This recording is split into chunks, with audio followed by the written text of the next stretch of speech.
So what initially got you interested in working in adaptive fitness or with diverse populations?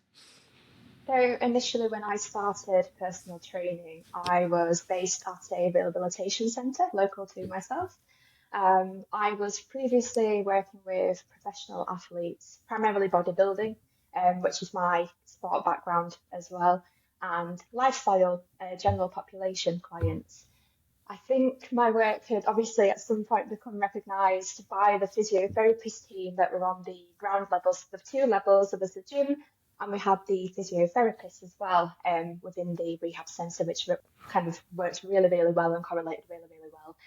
And it was about a few months into me working there, and I had a chat with the head physio, and she had asked if I wanted to work with their rehabilitation clients, the clients that obviously attended the physiotherapy sessions, to see whether the sessions would benefit them. Of course, if they're travelling quite far to the facility, they had both the physio and the gym there to kind of accommodate their rehabilitation. From there on, so I started off with spinal cord injury as my first ever rehabilitation client. A lot of learning. So, of course, I've spoken initially with the physiotherapist beforehand. They kind of gave me a briefing to what the client was wanting to aim for, um, what the rehabilitation process was prior to working with myself. So I've kind of had a handover with notes, and that's how I got into it from there initially, was referrals from physios, direct referrals.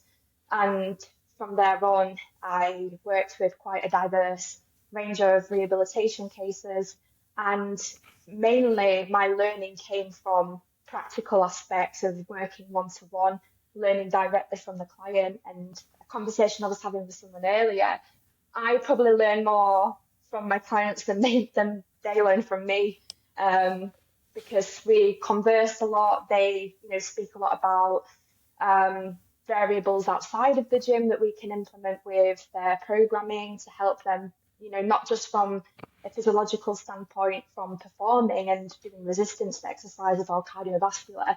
It's to kind of enrich and benefit them from, a lifestyle aspect as well. Yeah, absolutely. I think that um, barrier that fitness professionals might experience where they feel underprepared or underqualified prevents them from starting to work with people with disabilities. But you're bridging the gap in a similar way to I have a facility here in the States and we have a PT clinic, a rehabilitation clinic on site, but then we also have our gym. And I think there needs to be environments for people with disabilities to train that aren't specific to rehab. Like you said, you consider their lifestyle, you consider their goals and their recreation, and you work towards that. So how do you think you, I guess, developed that initial confidence, like you did have the capacity and the ability to work with these populations that many people might be afraid to? Yeah, I think again that's a really, really interesting question and topic to brush up on because I've been doing this now for approaching over 3 years, and I'm not going to lie, I still wake up on some days and think, should I be doing this? Am I, adequate enough to be guiding these people and, making sure everything that I apply enriches their life and I'm doing the right thing? The results have obviously spoken on behalf of that and they have worked, but it can be quite conflicting. And I think when I started, I was scared. I was really scared. So I'm not going to lie and sit here and say I was confident because, like I say, even to this day, I have wobbles. I think, what am I doing?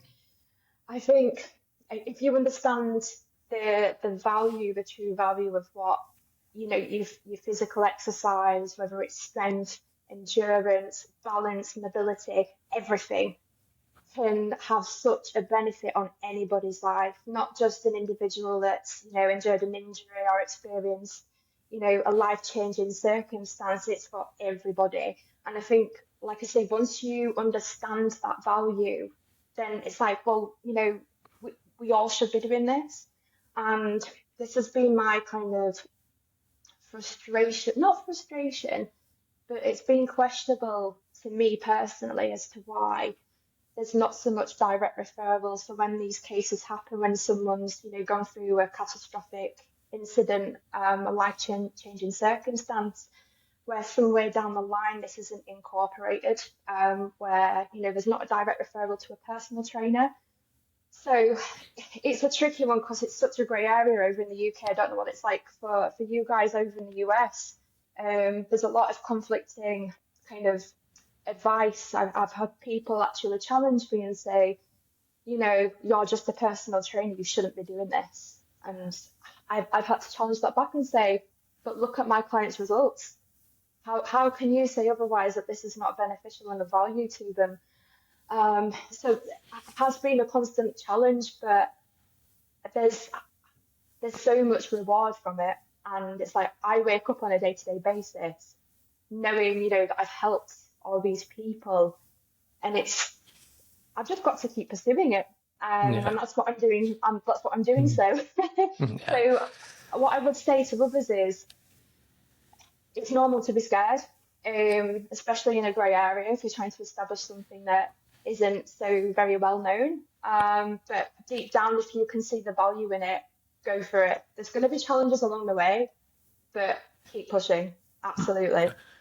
Yeah, I think that concern or feeling of being scared is more so an indication that you care enough and you're gonna find the answers. I think that was when I first started my gym 8 years ago. It was kind of the same thing. I couldn't really find the resources that I needed to answer the questions that I had, but like you said, most of the lessons learned were from those initial clients that trusted me to guide them a bit on their fitness experience. So it's tough to. It seems like negligent advice to just tell people to like dive in and accumulate experience, but it really is the best way to learn. And what you said, where there's some pushback between rehab and physios and personal trainers, we've experienced kind of a similar thing here, but in my perspective, if the only environment where someone with a disability can train is a rehabilitative setting, like one that's not super motivating and encouraging, sometimes they're always just focusing on what they're not able to do instead of what they want to be able to do or what they can do.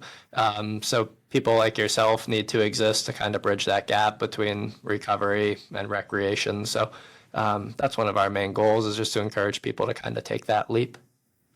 Absolutely. And as you mentioned about environment, so the gym that I was at initially at the rehab centre, it didn't feel clinical, but obviously it was within a clinical setting. People came there for the therapist and neurologist there as well. So now that I've kind of moved away from that, and when I started my own business, and I just rent out of a local gym currently at the minute, and it's quite a nice exposure for my clients because they're completely away from their clinical settings and the reason to be there. Their reason is they chose to be there and it's a purpose and there's an intent there. They haven't been, not that everyone's forced into appointments, but they don't feel like it's for a clinical purpose.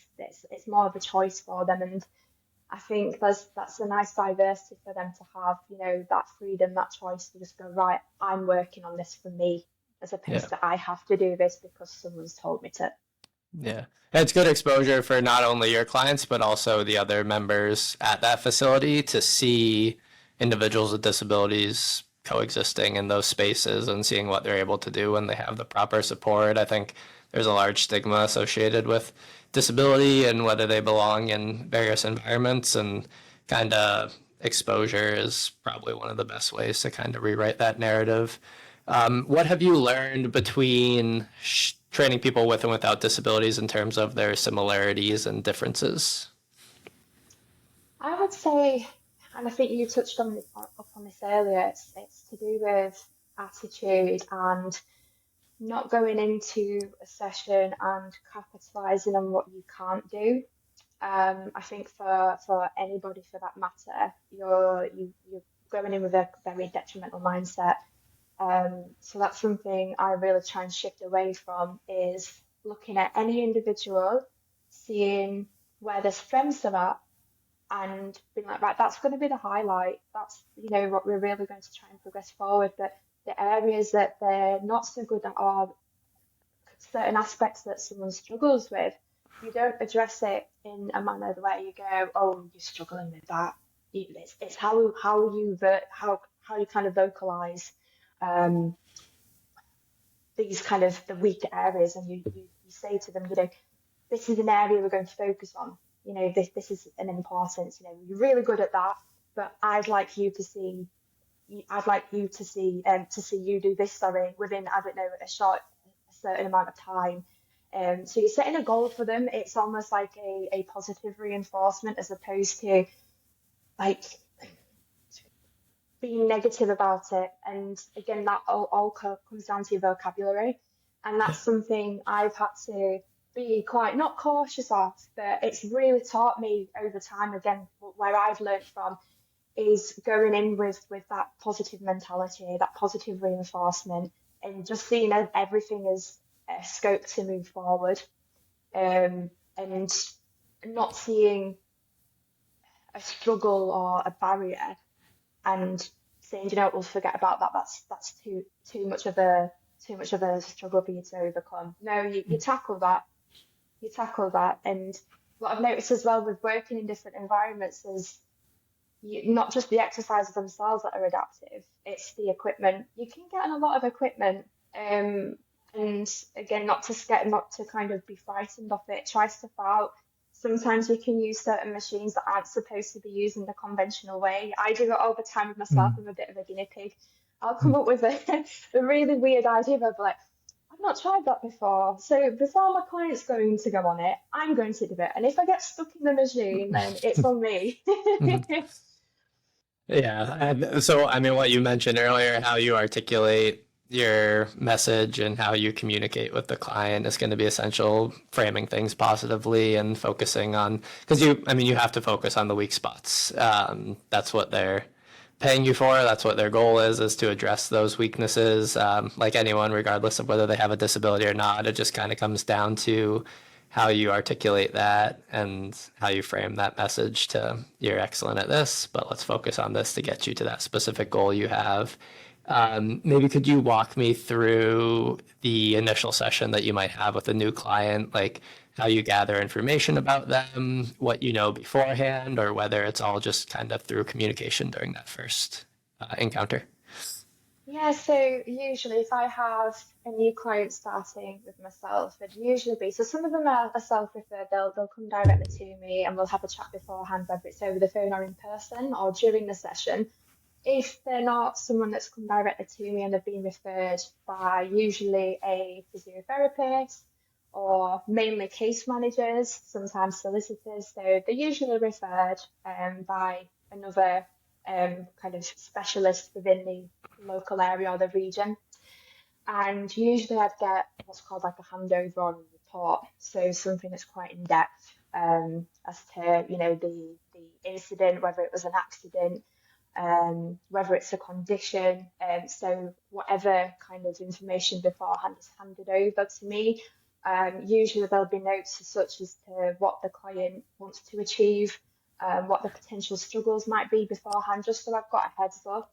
And then I will usually plan something beforehand, kind of get a grasp of and an idea of what the person is trying to aim towards. And usually, so what I found with programming, I can imagine you may have found this as well. So I myself and with my kind of competitive athletes, we were really kind of systematic and very kind of everything was numbers and everything was data, very data driven, and you'd log absolutely everything for every session. But what I found with is working with disability clients and amputees or people with health conditions is it can vary, and the sessions can be quite unpredictable, so the fatigue can fluctuate a fair bit. Their mindset, they might not be in the same frame of mind from week to week. When you're dealing with a catastrophic injury or a health condition, um, it can massively impact the individual and the frame of mind and the physical abilities on the day. So you've kind of got to, I always know as soon as the client walks in what the mindset is and whether they're motivated just by how they carry themselves. So once I get to know the person, I can kind of dictate how the session will go.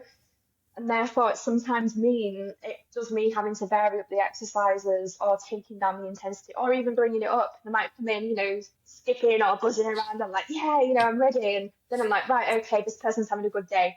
Let's see what we can get out of them. So that's, I'll always get initial report. I'll set up a program. Um, their initial session, I will always ask for feedback. So I always want the client's input, always. And that is throughout, not just initially. Sometimes, a client might get fed up and an exercise might get tedious. I don't want them coming into my session and thinking, oh, I've got to do this. It's going to be hard, and there's going to be that frustration and that daunting sensation, going in knowing it's going to be hard, it's going to be challenging. But I also want them to get fulfillment and enjoyment out of it. I want them leaving that session feeling like they've achieved something. So if they're going to flag up, I don't like this, or this is really causing me anxiety, we're not going to do it, or we adapt it. We make it so there's some enjoyment or fulfillment out of that. So yeah, in terms of the programming, it really varies, and that has taken me from where I was initially and how I used to do things. I was, like I say, very kind of systematic. Everything was written down, everything was programmed. I've had to come away from that quite a lot. Sometimes I go back, depending on where the goals are and what we're specifically working on. But it really is a case of how are you doing? Right, okay, let's do this instead.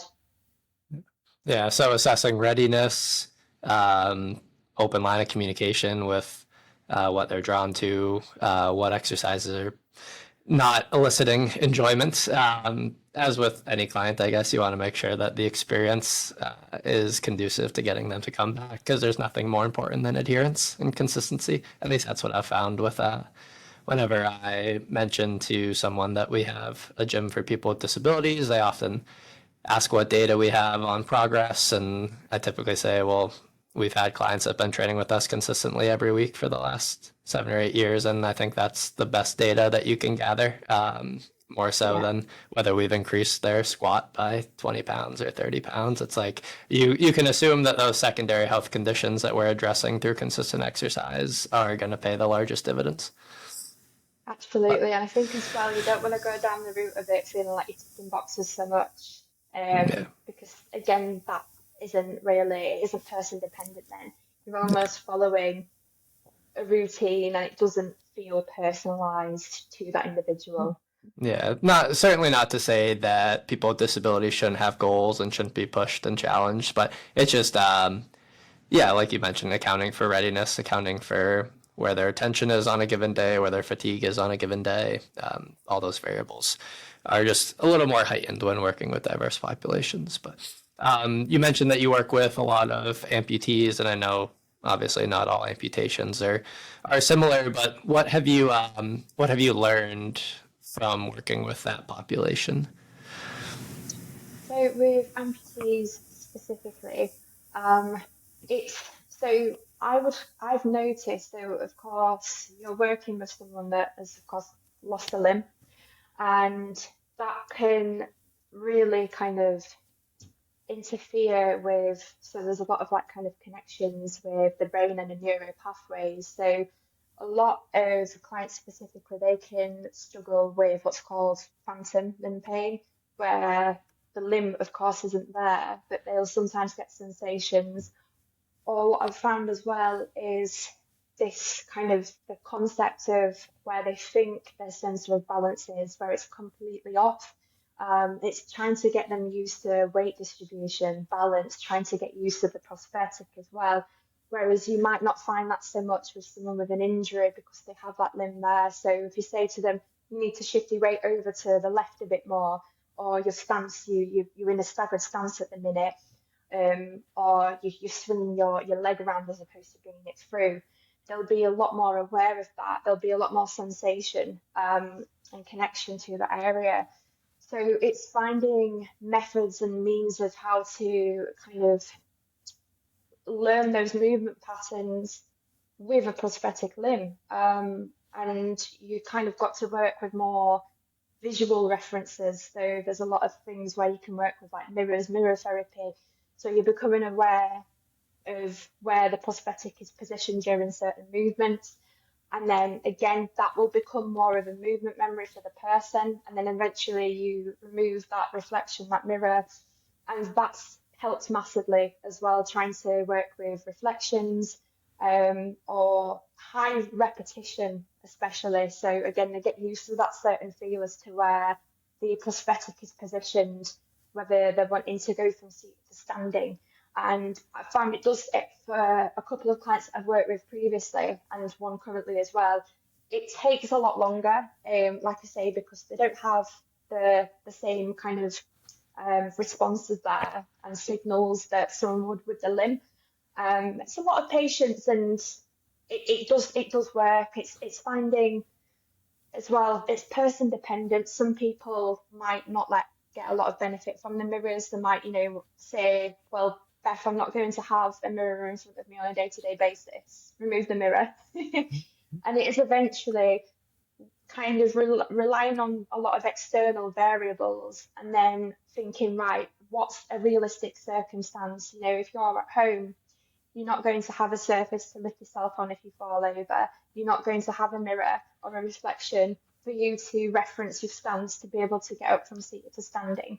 So I'm like, right, gym environment heads on. What can we use in this gym environment? What does this person like and prefer? What's going to work for them specifically? What's their day to day looking like? How can we implement, movements that's going to massively factor and really improve their confidence when they're going out with that prosthetic limb? And then I make it harder by trying to make it more relatable to their day-to-day life circumstances and taking them away from all these variables that they may rely on from the initial start. And it's like, well, that's not going to be there. Goodbye. That bench isn't going to be there for you to perform a squat or bend. Goodbye. And you're making it harder in that sense. And I found that's really helped. So finding variables that they can rely on, whether it's visual, whether it's objects, props, and then you're just taking them away, and that really builds their confidence as well, because they're like, right, I can do this by myself. They can see where they started and what they've had to rely on, and then they're like, well, I don't need that anymore. I've got myself. I can do that myself. And I Yeah. found that really helps. Yeah, I like the relation to ADLs or like activities of daily living and making sure that it's trending towards that. And it also sounds like maybe exercises aren't off limits, but you do have to work through a continuum of regressions with more assistance and then progressing the difficulty by taking away some of those, I guess, support needs or adaptations, I guess, as you progress in difficulty. So it seems like I guess that's one thing I just like the more I talk about it and the more I see it, sometimes like adaptive fitness is really just good, effective strength and conditioning, meeting with the client where they're at and then progressing the difficulty. So I think there's a lot more similarities than differences. You do Yeah. predominantly personal training, but have you ever done groups or have you ever taken clients with different abilities and kind of incorporated them into a group class setting? It's something that I'm wanting to do. It's not something I've done kind of pairs before, so it's not something I would say no to, and it's something that I definitely like to kind of venture into and start doing, because I think as well the community aspect of not just being in a gym, but being around people of various disabilities and conditions and being able to kind of speak to one another and have that kind of relevance there and be able to support each other is really, really vital for people as well, especially within a class community.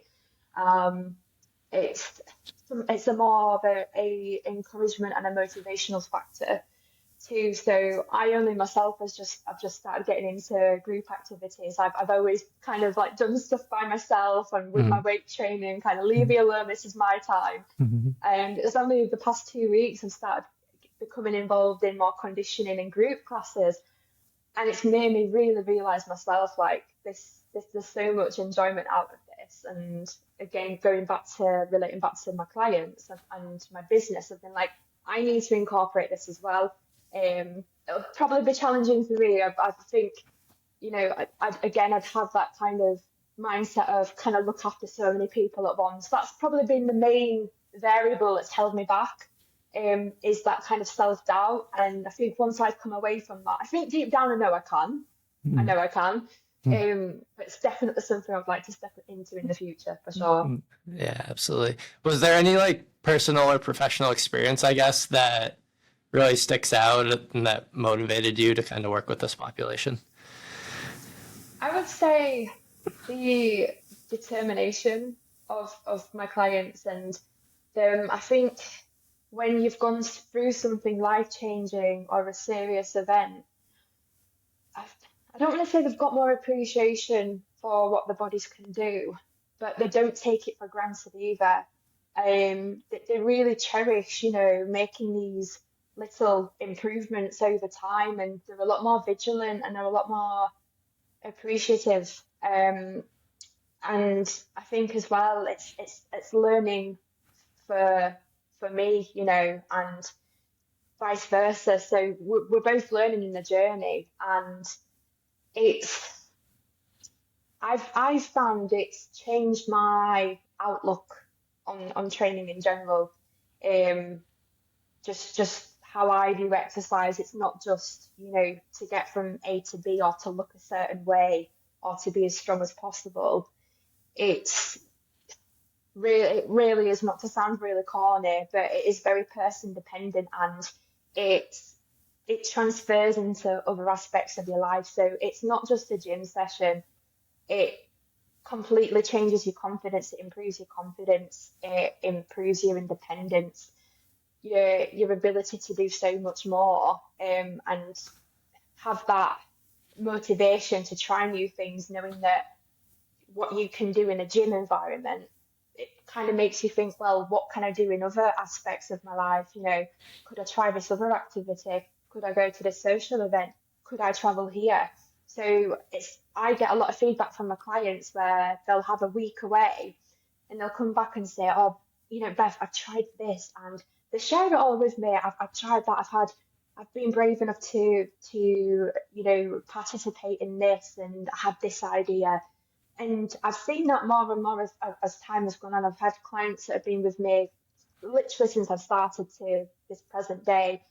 And they come in and they just share more and more stories. So you can really see a shift in, oh, I'm losing an earphone, a shift in character, and their confidence in the whole persona.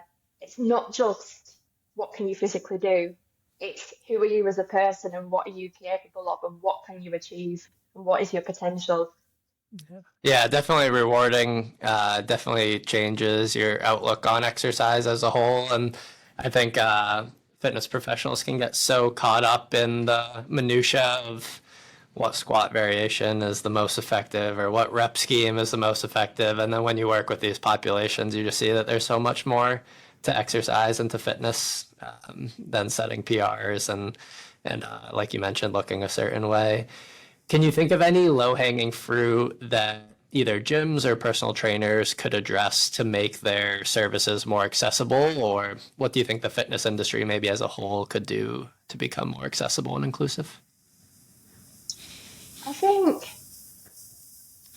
trying to be, I think, well, I mentioned this earlier, especially with machines. For example, if someone was to join a gym, if they've got like a disability or health condition, that has been addressed to the staff there. Sometimes, obviously, access to certain machines can be tricky. It's kind of learning how that can be adaptable and used in a different way. So you're encouraging them to kind of use the environment and interact with the environment in a completely different way, unconventional way. And that's something I've had to do a lot with my clients. So rather than looking at the machines and the environment and saying, oh, well, this is how it's usually used, that's not the case. Like I said, I've done it before for my own training where I've kind of adapted the machines to use them. If it's a pull machine, how can you use it into a push machine? They're so like adverse and you can make so many changes to them. Um, I think again, coming from more, I've got a creative background going way, way back. Being quite creative and not being so kind of textbook savvy with everything. This should be this for that, and thinking outside the box in a lot of aspects, whether, you've got to move certain things around, use the machine in a different way, um, and not disclosing something because that's not how it should be used, or that's not how it should be positioned, that's not how exercise works. And this, you know that as time goes on, the more advanced you are, the more experienced you are as a trainer, regardless of what field you're in, you realize just how much can be changed, and there's no right or wrong way. So as soon as I think an individual, if they're going into a new facility and they're not faced with, oh, you can't use a machine like this, or you can't position like this, and it's actually, oh, have you tried this before, or have you tried this way? That's encouraging, and you're not, like I say, you're not disclosing things just because it's used differently. And I think a lot of people, not just fitness professionals, but in general, thinking outside the box, thinking unconventionally, sorry, is would be a big movement forward. Like I said, there's no right or wrong, and I think that's where that scarcity mindset comes in. Am I doing this correctly? You don't know until you try, and unfortunately, we're all going to make hiccups. We're all going to fail at something, and that doesn't make it wrong. It's a part of the learning process. I do it all the time. Like, I'll come up with an idea, and I'm like, oh, this sounds great, and I'll put it together, and my client will be like, Beth, like, what have you done? But you tried. That's the main thing. Just try. Yeah, yeah, that outside the box thinking is definitely important. And I think that might be one advantage that someone who might be considered underqualified might have. Like if you have a textbook response to everything, then you don't always have the creativity to come up with those out of the box solutions. I like to show that you don't necessarily need a highly complex adaptive equipment outfitted facility to get a good workout in. And I think that's another misconception that some fitness professionals have, like, oh, my space won't work for someone with a disability. And when you just kind of look at pieces of equipment, even look at a barbell, look at a dumbbell, think about how someone can use that in a way that might not be the perfect linear, straightforward way, you'll notice that you can put together a good workout with minimal equipment. Um, and hopefully that's empowering for some people. Absolutely. And I think especially going back to lockdown, I think a lot of us had learnt that when we were left with limited amounts of equipment and space, and how creative, again, going back to creativity, that we had to be thinking unconventionally. How can this piece of furniture, help me press something? Um, and applying that now, like you say, it's not about how expensive and new the equipment is, how much space you've got. The gym that I train my clients out of, sorry, it's a very kind of old school gym that, you wouldn't particularly you wouldn't definitely, it's complete contrast to any kind of clinical environment, a complete contrast, which I think works well in the client's favour. And the equipment there is very old. Some of the equipment there is that old that I've never seen it before until I started there. I had to have a whole kind of like tour around the gym as to how to use things. But and again, I use that equipment differently to a lot of people, for myself and for my clients. It's just spending that time being creative, thinking outside the box. And I think going back to that kind of holding yourself back, when I started working as a rehab coach, um, because I didn't have like the theory aspects behind what I do, I literally threw myself in and learnt from practical.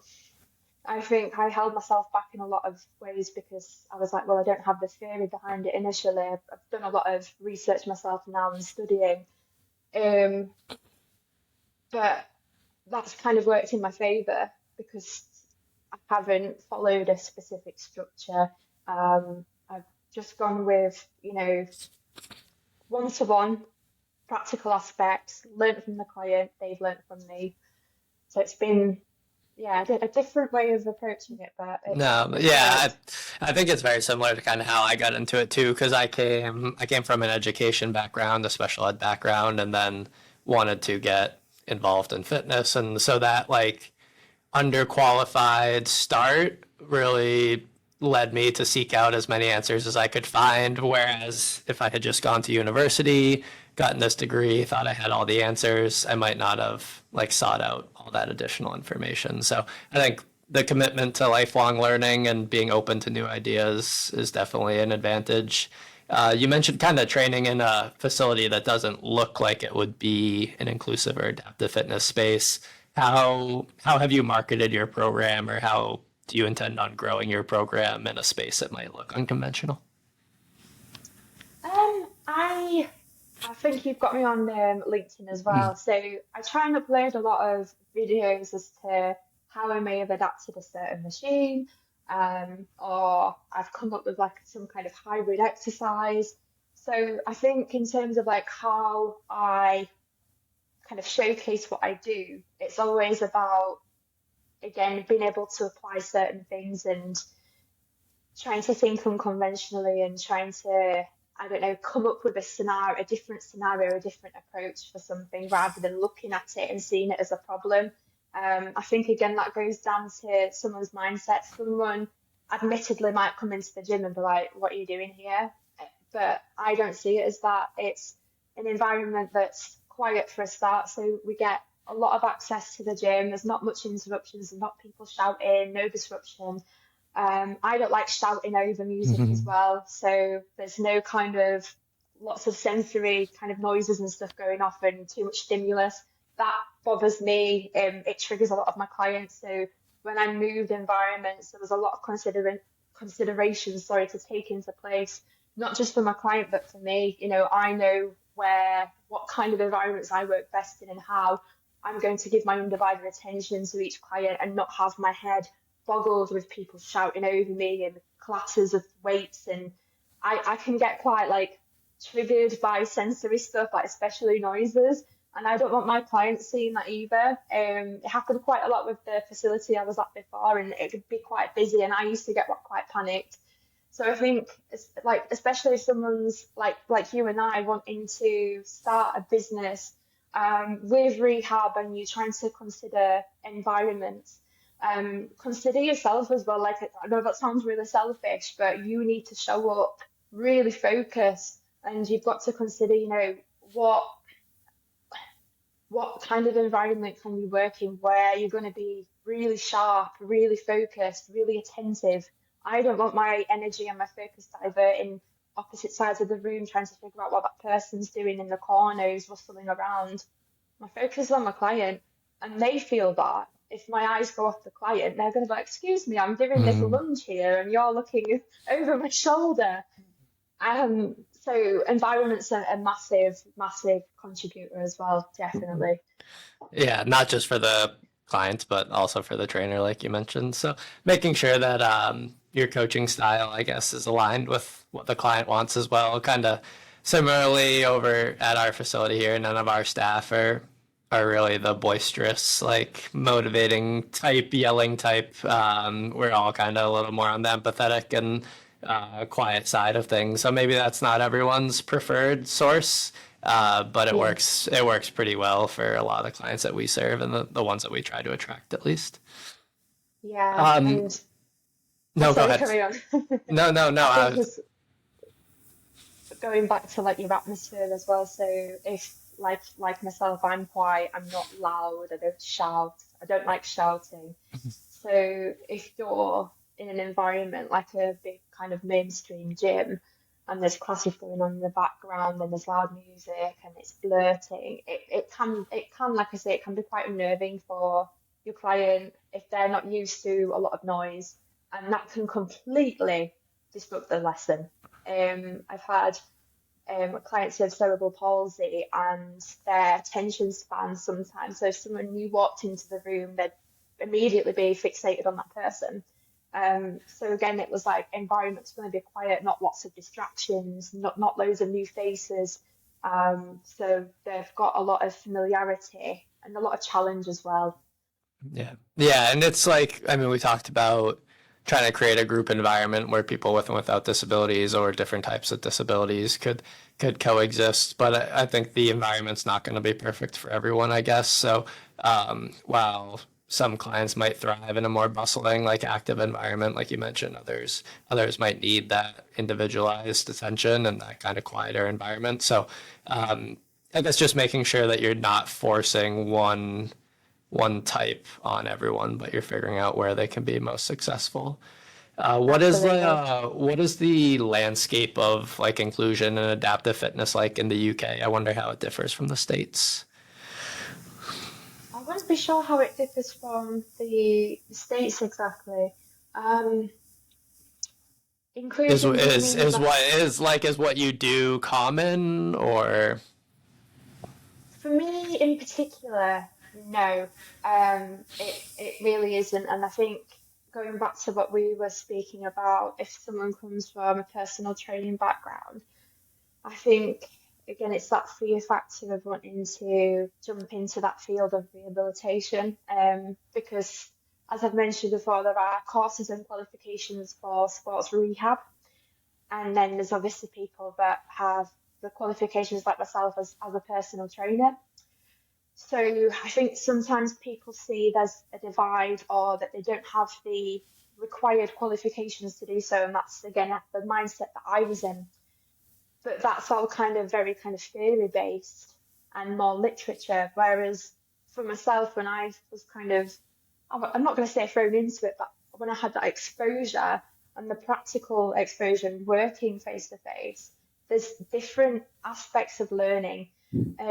So going back to kind of inclusion, I think it kind of comes down to you kind of your beliefs around it. So how I kind of see it is, so we're all capable and we're all at risk. We could all, have a health condition, we could all end up in an accident. So it's trying not to look at individuals, because they might have a wheelchair or crutches as different.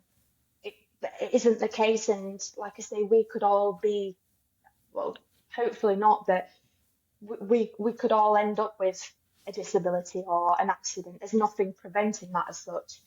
So it's kind of having that belief system there. And again, I think as humans, we all kind of gravitate towards similarities.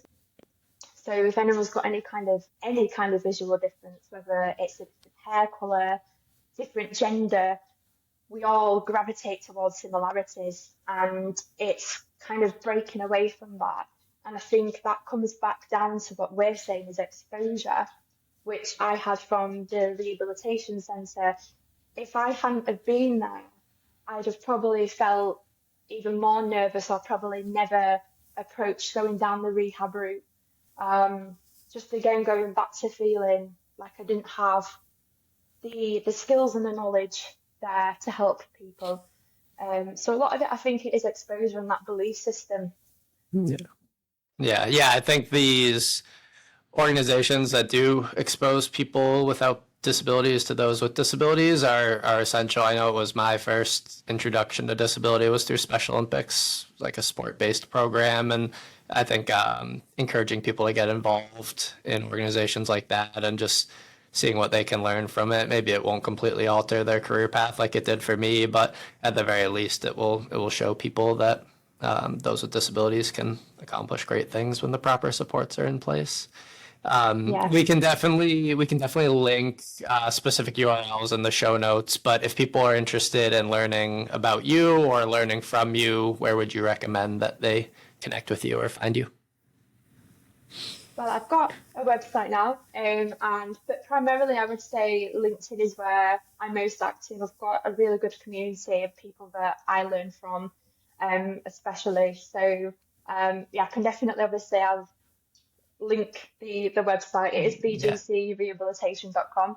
But yeah, LinkedIn definitely. A lot more kind of proactive on there. I do like to obviously share a lot of my client's journey, whether I can educate other people on there.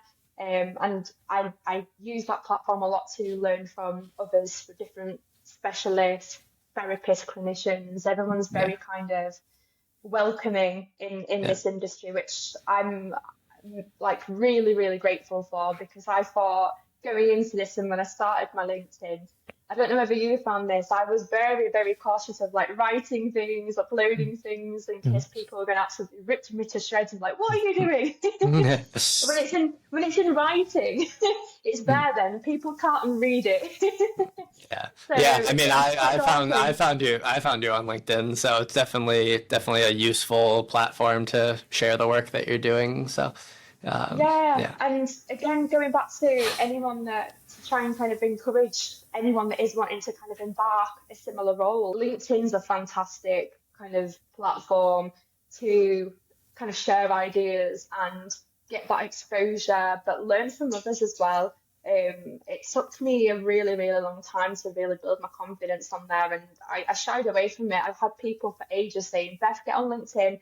And I go on it, and there's people with like they've got PhD at the end of the name and a doctor, or and I'm like, oh dear me, I'm gonna get absolutely, like my posts are going to get absolutely trashed, um, or questioned. But it has been the complete opposite, and people have been very encouraging of my work, and I think that's one of the main factors that, as well, since I've become completely self-employed, that's really pushed me on to see other people from different kind of fields with the rehabilitation industry encourage what I do and kind of pull me up and be like, you know what, this is good, and have you tried this, or giving me even further direction and like allowed me to see even further potential. Don't ever think, because you're starting a business or you become self-employed that you're by yourself.